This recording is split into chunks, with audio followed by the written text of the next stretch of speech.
Top 30 plus most important question लेके आए हैं जो आपका एनसीईआरटी बेस्ड है। इसमें क्वेश्चन देखने को मिलेंगे आपको गद्यांश प्लस काव्यांश प्लस पेडागोजी के मिक्स क्वेश्चन देखने को मिलेंगे। ये आपका 6 to 8 का प्रीवियस क्वेश्चन पेपर है जो आपका 28 जनवरी 2023 को हुआ था, और ये आपके आने वाले 14 दिसंबर को आपका सीटेट का पेपर होने आ रहा है, उसके लिए बहुत ज्यादा इंपॉर्टेंट है। आई होप आप लोग अच्छे होंगे। स्वागत है आपका श्रेष्ठ एजुकेशन एक्सप्रेस में। सीरियल में क्वेश्चन की ओर। वीडियो अच्छा लगे तो वीडियो को लाइक शेयर, चैनल को सब्सक्राइब करिएगा। इस वीडियो का पीडीएफ टेलीग्राम ग्रुप से जुड़ के फ्री में प्राप्त कर सकते हैं। देखिए दोस्तों, गद्यांश को सबसे पहले सॉल्व करने के लिए हम लोग क्वेश्चन को पढ़ेंगे, उनके ऑप्शंस को सही से देखेंगे, उसके बाद हम लोग जो है गद्यांश में आते हैं। आपको आंसर बहुत ही जल्दी मिल जाएगा।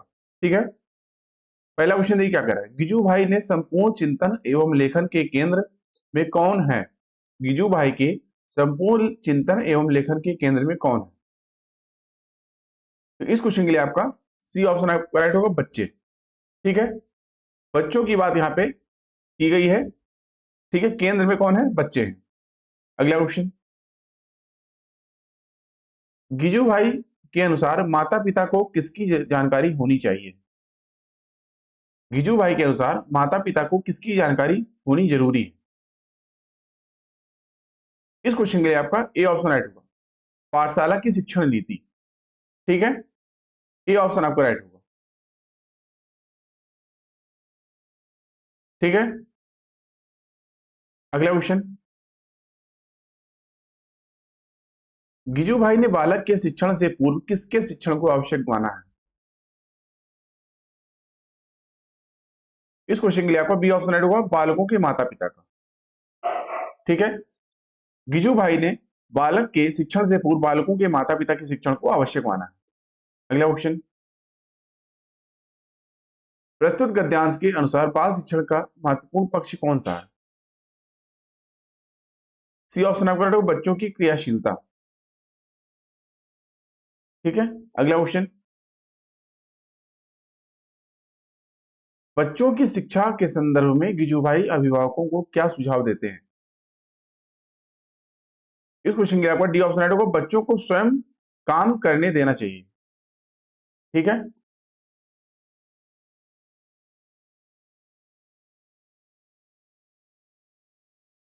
ठीक है, बच्चों को स्वयं काम करने देना चाहिए। अगला क्वेश्चन,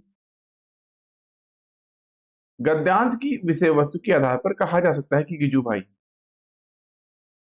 बी ऑप्शन आपका राइट होगा, शिक्षाविद थे। गद्यांश के विषय वस्तु के आधार पर कहा जा सकता है कि गिजू भाई एक शिक्षाविद थे। अगला क्वेश्चन, क्रियाशीलता में प्रत्यय है। सी ऑप्शन आपका राइट होगा, ता। प्रत्यय शब्दों के बाद जो अक्षर या अक्षर समूह लगाया जाता है उसे प्रत्यय कहते हैं। ठीक है, यहाँ पे ता प्रत्यय है। अगला क्वेश्चन, बाल शिक्षण का समास विग्रह।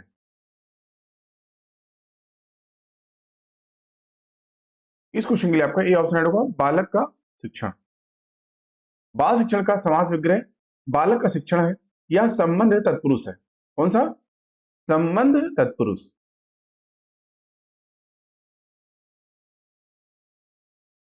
तत्पुरुष, तत्पुरुष समास में अंतिम पद प्रधान होता है। ठीक है, अगला क्वेश्चन,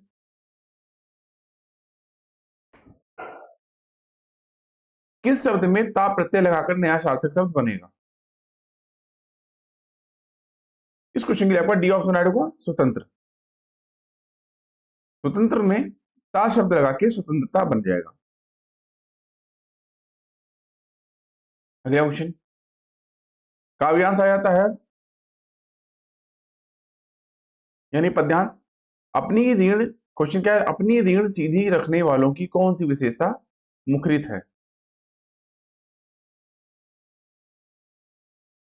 इस क्वेश्चन के लिए आपका सी ऑप्शन राइट होगा, अन्याय के सामने सिर ना झुकाना।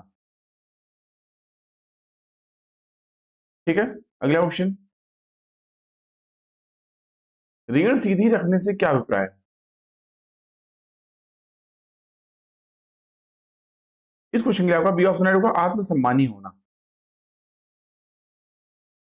अगला क्वेश्चन, मैं हूं उनके साथ पंक्ति का भाव है। ए ऑप्शन आपका राइट होगा, उन लोगों को साथ निभाना। अगला क्वेश्चन, जो अत्याचार के आगे चुप नहीं रहते, यह भाव किस पंक्ति में आया? डी ऑप्शन आपका राइट होगा। डी ऑप्शन आपका राइट होगा, नहीं जिन्हें चुप कर सकती आतताइयों की शमशीर। ठीक है, अगला क्वेश्चन,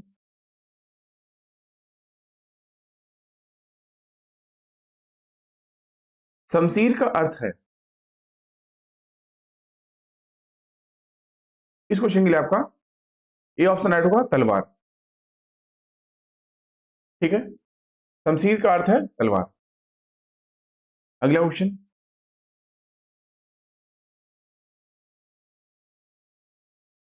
न्यायोचित न्यायोचित में संधि विच्छेद है, ये ऑप्शन आपका होगा न्याय प्लस उचित। न्याय न्यायोचित का संधि विच्छेद न्याय धन उचित है या गुण संधि है? गुण संधि है।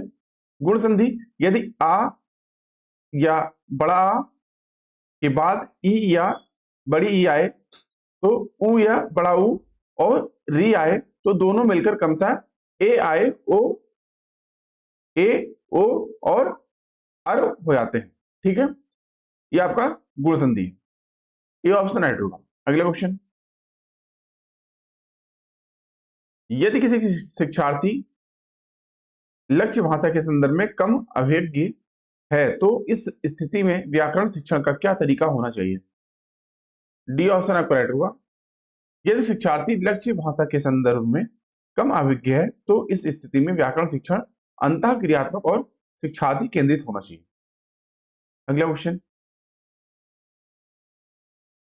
ध्वनियों के आधार पर शब्द समूहों की श्रेणी को क्या कहा जाएगा? ए ऑप्शन आपका राइट होगा। ध्वनियों के आधार पर शब्द समूहों की श्रेणी को ध्वन्यात्मक समूहीकरण कहा जाएगा। ध्वन्यात्मक समूहीकरण इस विधि का गुण है कि समान ध्वनियों का अभ्यास बहुत हो जाता है, उच्चारण भी स्थिति हो जाती है, बालक सहजता से ध्वनियों का उच्चारण सीख लेता है। अगला क्वेश्चन, शिक्षार्थियों के वाचन कौशल को समृद्ध करने के लिए सबसे कम महत्वपूर्ण क्या है? बी ऑप्शन आपका राइट होगा। बंद अंत वाले प्रश्न पूछना शिक्षार्थियों की वाचन कौशल को समृद्ध करने के लिए सबसे कम महत्वपूर्ण है। अगला क्वेश्चन, कौन सा कथन सही नहीं है? ए ऑप्शन आपका राइट होगा। निम्न में से पठन का तात्पर्य सामान्यतः पाठ्य सामग्री को डिकोड करना है, कथन सही नहीं है जबकि अन्य विकल्प पठन से संबंध में सही है। ठीक है, ए ऑप्शन राइट होगा। अगला क्वेश्चन,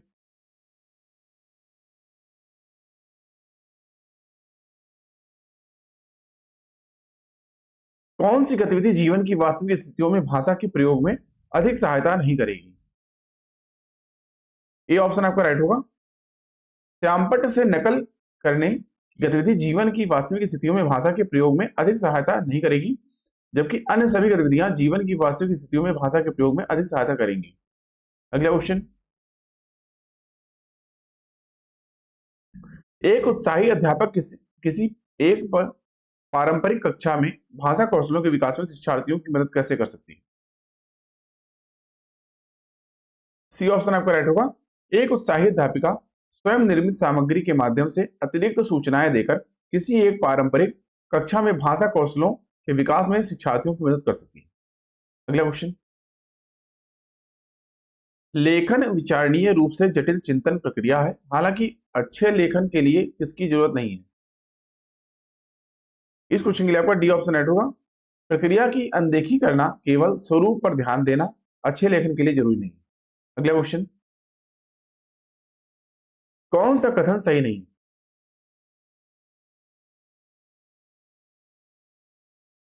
इस क्वेश्चन के लिए आपका सी ऑप्शन राइट होगा। निम्न विकल्पों में से लेखन आनंद के लिए अतः यह जो है पाठ निर्देशित नहीं है, ठीक है, उक्त कथन आपका सही नहीं है जबकि भाषा कौशल के संदर्भ में अन्य सभी कथन सही है। ठीक है, अगला क्वेश्चन, किसी अध्यापक को कक्षा 8 के विद्यार्थियों को लेखन कौशल संबंधी शिक्षण देने के लिए पाठ योजना बनाते समय किस काम से बचना चाहिए? डी ऑप्शन आपका राइट होगा। इसमें पाठ योजना बनाते समय अध्यापक द्वारा शिक्षार्थियों को ऐसा कार्य देना जो भाषा के रूप व नियमों को सीखने पर केंद्रित हो, ऐसे कार्य देने से अध्यापक को बचना चाहिए। अगला क्वेश्चन, एक जापानी विद्यार्थी अंग्रेजी, फ्रेंच और जापानी भाषा प्रभावपूर्ण बोल लेती है, संभवतः यह। सी ऑप्शन आपका राइट होगा। एक जापानी विद्यार्थी अंग्रेजी, फ्रेंच और जापानी भाषा प्रभावपूर्ण बोल लेती है, संभवतः यह बहुभाषिक है। ब्लूमफील्ड के अनुसार बहुभाषिकता की स्थिति तब पैदा होती है जब व्यक्ति किसी ऐसे समाज में रहता है जो उसकी मातृभाषा से अलग भाषा बोलता है और उस समाज में रहते हुए वह उस अन्य भाषा में इतना पारंगत हो जाता है कि उस भाषा का प्रयोग मातृभाषा की तरह कर सकता है। सी ऑप्शन राइट होगा। अगला क्वेश्चन, विद्यालय में भाषा शिक्षण पाठ्य पुस्तकों के अलावा भी होना चाहिए। इस कथन के आलोक में आप मिडिल विद्यालय के शिक्षार्थियों की भाषा अधिगम को समृद्ध करने के लिए किस प्रकार के संसाधनों गतिविधि का प्रयोग करेंगे? ए ऑप्शन आपका राइट होगा। मिडिल विद्यालय के शिक्षार्थियों की भाषा अधिगम को समृद्ध करने के लिए प्रामाणिक साहित्य का पठन के संसाधन व गतिविधियों का प्रयोग करेंगे। अगला क्वेश्चन, एक वाक् विकार है जिससे एक ही शब्द बार बार दोहराने से वाचन का प्रभाव बाधित होता है। ए ऑप्शन आपका राइट होगा। हकलाना एक वाक् विकार है जिससे एक ही शब्द बार बार दोहराने से वाचन का प्रवाह बाधित होता है। अगला क्वेश्चन, विद्यार्थियों को अच्छे वाचन के लिए प्रशिक्षित करने हेतु कौन सी युक्ति प्रयुक्त नहीं करनी चाहिए? इस क्वेश्चन के लिए आपका सी ऑप्शन राइट होगा। विद्यार्थियों को अच्छे वाचन के लिए प्रशिक्षित करने के हेतु शब्दों का अनुसरण करने के लिए देखने का अभ्यास करके युक्त जो है नहीं करनी चाहिए। ठीक है। अगला क्वेश्चन, ग्राह्य भाषा कौशल कौन से हैं? डी ऑप्शन आपका राइट होगा। सूचनाओं के लिए श्रवण एवं पठन ग्राह्य भाषा कौशल के अंतर्गत आता है। अगला क्वेश्चन, और हमेशा की तरह आज का टेस्ट का क्वेश्चन वीडियो से आपके लिए क्वेश्चन क्या है? उपचारात्मक अध्यापन का उद्देश्य क्या है? वर्तमान कार्य नीतियों में व्याकरण शुरू करना, विद्यार्थियों को ज्ञान का परीक्षण, शिक्षार्थियों ने जिन व्याकरणिक इकाइयों को सही तरह से नहीं सीखा उनका पुनः शिक्षण करना, या शिक्षार्थियों को व्याकरण पढ़ाना। कौन सा ऑप्शन राइट होगा कमेंट करके बताना है। प्लीज आप इसका आंसर कमेंट करके बताइएगा। अभी के लिए इतना ही। आई होप वीडियो अच्छा लगा। वीडियो अच्छा लगा तो वीडियो को लाइक करिए, अपने दोस्तों में शेयर करिए, साथ ही साथ चैनल को सब्सक्राइब करना ना भूलें, जिससे आने वाली इंपॉर्टेंट वीडियो को नोटिफिकेशन आपको टाइम में मिलता रहे। इस वीडियो का पीडीएफ टेलीग्राम ग्रुप से जुड़ के फ्री प्राप्त कर सकते हैं। अभी की वीडियो को देखने के लिए आप सभी का धन्यवाद। मिलते हैं नेक्स्ट वीडियो लेक्चर में, तब तक के लिए थैंक यू। जय हिंद।